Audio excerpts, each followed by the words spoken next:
Now to some breaking news just through, and CNN is reporting tonight that a plane has crashed into the World Trade Center. Sandra Sully was live on air when the United States came under attack. There's been a major accident in New York. The pictures didn't look real.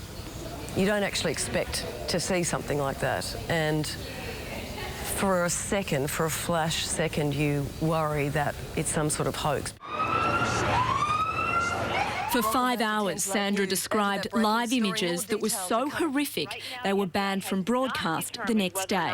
And there was a lot of confronting images that a lot of people never got to see, and that's a good thing, but they're with me, sadly, all the time. Sandra was reading from notes when the first tower came down. Eyewitness reports believe it was a kamikaze act from the pilot where he deliberately aligned himself. Goodness me, I'm sorry. You can see there the second tower, it does appear, may well have been collapsing. Was there any time you thought you would cry? No, I didn't cry for about a week.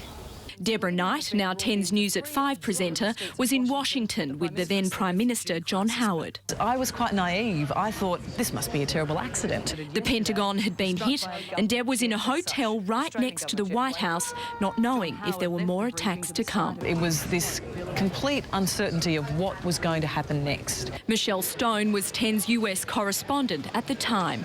Her cameraman was Paul Atkinson. This is just some of what they captured that morning.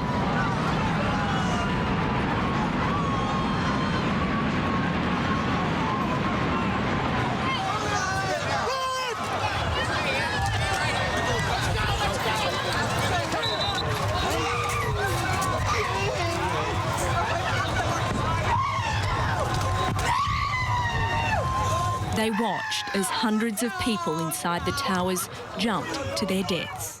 And I said to Paul, don't film it. And he'd already locked off to not film it because he, like me, felt that we had to respect those people. Michelle and Paul became separated in the plume of dust. When they found each other, they stopped to film Michelle's first piece to camera. Okay. This surely is the darkest day in the history of terrorism in America.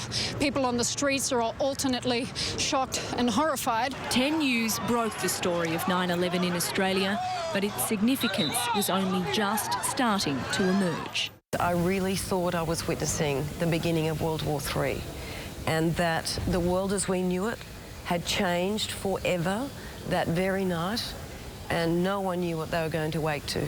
No one had a clue. Ellie, Southwood, 10 News.